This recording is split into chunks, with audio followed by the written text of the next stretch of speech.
So guys finally तुम्हारे भाई ने मुंजा मूवी को देख लिया है, जिसके डायरेक्टर हैं आदित्य सरपोदार। ये मूवी जो कि एक सुपरनैचुरल यूनिवर्स का एक हिस्सा है जिसका नाम है मैडॉक। इसकी पहले की 3 मूवी आ चुकी है और कहीं ना कहीं तुमने इन तीनों मूवी को देख लिया होगा। ये उसका 4th पार्ट है, यानी कि उसकी इस यूनिवर्स की 4th मूवी है। अगर आपको इस सुपरनैचुरल यूनिवर्स के बारे में नहीं पता तो मैं आपको बता दूं कि इसकी पहले की जो 3 मूवी थी वो थी स्त्री, रूही और भेड़िया। ये इस यूनिवर्स की पहले की 3 मूवी थी और अब ये 4थी मूवी है। सो गाइस इस वीडियो में मैं करने वाला हूँ इस मूवी का स्पॉइलर फ्री रिव्यू, ताकि तुम बिना किसी स्पॉइलर के ये समझ सको कि आखिर इस मूवी में तुम्हें क्या देखने को मिलेगा और तुम ये डिसाइड कर पाओ कि क्या तुम्हें ये मूवी जाकर थिएटर में देखनी चाहिए या नहीं। वहीं लास्ट में हम इसके पोस्ट क्रेडिट सीन के बारे में भी बात करेंगे कि कैसे उस पोस्ट क्रेडिट सीन के जरिए इस पिक्चर को इसके यूनिवर्स से कनेक्ट किया गया है। अब सबसे पहले मैं आपको बताना चाहता हूँ कि आखिर इस मूवी के साथ मेरी एक्सपेक्टेशन क्या थी। देखो, मूवी को देखने से पहले मेरी मुंजा फिल्म को लेकर ज्यादा उम्मीदें नहीं थी। इसके पीछे कई सारे रीजन थे, क्योंकि इस मूवी का ज्यादा प्रमोशन नहीं किया गया था और इसका टीजर और ट्रेलर भी ज्यादा कुछ उतना स्पेसिफाई नहीं था।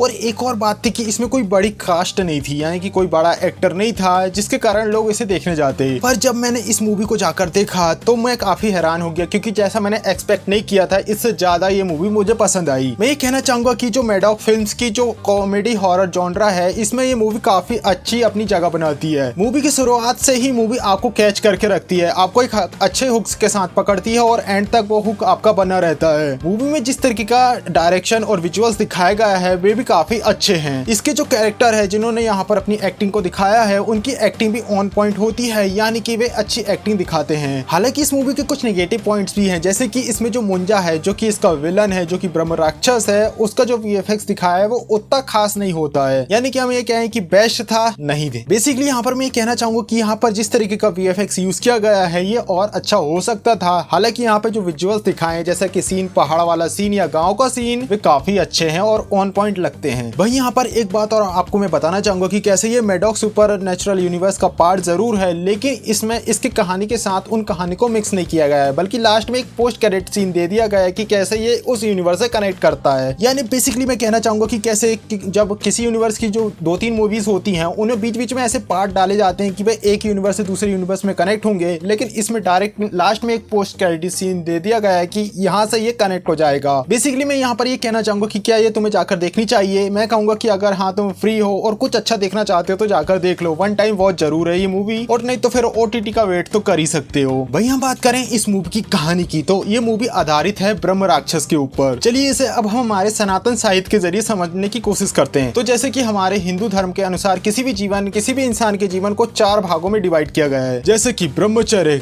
गृहस्थ, वानप्रस्थ और संन्यास। यहाँ पर बात हो रही है ब्रह्मचर्य टाइम पीरियड की, यानी कि पहले बचपन से लेकर 25 साल की उम्र तक को ब्रह्मचर्य वाली अवस्था मानी जाती है। ये एक ऐसी जगह होती है जहाँ पर इंसान असल में इंसान बनता है, अपने संस्कार को ग्रहण करता है, शास्त्र को ग्रहण करता है, अब तक के जो इंसानों को जो नॉलेज प्राप्त हुई है उसको ग्रहण करके एक अच्छा इंसान बनता है। इस टाइम पीरियड में उसे ब्रह्मचर्य का पालन करना पड़ता है और केवल अपने साहित्य पर फोकस करना पड़ता है, अपनी काम इच्छाओं पर नियंत्रण हासिल करना पड़ता है। वहीं इसका बाद जो दूसरा टाइम पीरियड होता है वो गृहस्थ, जो कि इंसान की शादी होने के बाद शुरू हो जाता है। किसी भी बच्चे का उपनयन संस्कार या मुंडन संस्कार के बाद उसका ब्रह्मचर्य जीवन शुरू हो जाता है। अलग अलग जगहों पर अलग अलग प्रथा प्रचलित है और वहाँ पर अलग अलग संस्कारों को इस तौर पे देखा जाता है इसकी शुरुआत के तौर पर। अब जैसे कि कोई भी बच्चा है या फिर कोई इंसान जो कि उपनयन संस्कार या फिर शादी के पहले, खासकर अगर कोई ब्राह्मण हो, अगर वो मारा जाता है तो वह ब्रह्म राक्षस की योनि में चला जाता है। अगर कोई उसकी इच्छाएं वापस रह गई हो, यानी कुछ ऐसी इच्छाएं जो कि वो करना चाहता हो और वह ना कर पाया हो और उसकी अच्छे से मृत्यु नहीं हुई हो, तो ब्रह्म राक्षस बन जाता है। और जैसे कि कहानी के जरिए बताया जाता है कि ब्रह्म राक्षस का मुख्य स्थान होता है कोई कुआं या फिर पीपल का पेड़। अब यहाँ पर जो कि मूवी में फोकस किया गया है कि जो ये ब्रह्म राक्षस है उसकी इच्छा होती है शादी करने का, और इसका स्वभाव नटखट होता है क्योंकि ये तो होता ही बच्चा है। हालांकि मेन कहानी से की तुलना में हम इस मूवी की बात करें तो यहाँ पर क्रिएटर ने थोड़ी क्रिएटिव फ्रीडम का यूज किया है, कुछ टाइम पीरियड को आगे पीछे कर दिया है। वहीं ये बात भी कही जाती कि कैसे जो ब्रह्म राक्षस है वह अपनी ही पीढ़ी के लोगों के जरिए कांटेक्ट कर पाता है, या फिर इस कहानी में बताया गया है कि कैसे जो ब्रह्म राक्षस है उसका जो ब्लड लाइन है वही उसे देख सकती है। बेसिकली जो ये जो मुंजा है वही एक ब्रह्म राक्षस है और उसी की कहानियां में दिखाई जाती कि कैसे उसकी कुछ अधूरी इच्छाएं थी और उसकी पूर्ति करने के लिए वह कैसे अपने एंसेस्टर का यूज करता है। सो गाइस ये था मुंजा मूवी का एक spoiler free review. I hope तुमने इसे देख लिया होगा। अब इसके बाद में आपको इसकी एंडिट को लेकर यानी पोस्ट क्रेडिट सीन को लेकर एक स्पॉइलर देना चाहता हूं। अगर आप उसे नहीं देखना चाहो तो आप इस वीडियो को यहाँ पर बंद करके जा सकते हो। सब्सक्राइब जरूर करना। सो गाइस एक स्पॉइलर अलर्ट के साथ अब हम बात करने वाले हैं इसके पोस्ट पोस्ट क्रेडिट सीन के ऊपर। अब हमें दिखाया जाता है फिल्म के पोस्ट क्रेडिट सीन को, जहाँ पर हम देखते हैं जना को जो कि जंगल में होता है भास्कर के साथ। भास्कर को वो यहाँ पर ढूंढ रहा था और शायद ये वो टाइम पीरियड था जहाँ पर भास्कर भेड़िया बनने के बाद ह्यूमन फॉर्म में आ चुका था और यहाँ पर जना भास्कर को कपड़े देता है, अंडरवेयर देता है जो कि वो पहन ले। जो कपड़े वो उसे देता है एक अंडरवेयर जो कि एक मुन्नी ब्रांड की थी। अब ये जो मुन्नी वर्ड है इसका रिलेशन है ब्रह्म राक्षस के साथ किसी तरीके से, और जो ब्रह्म राक्षस का संबंध जिस पेड़ में था, यानी कि जो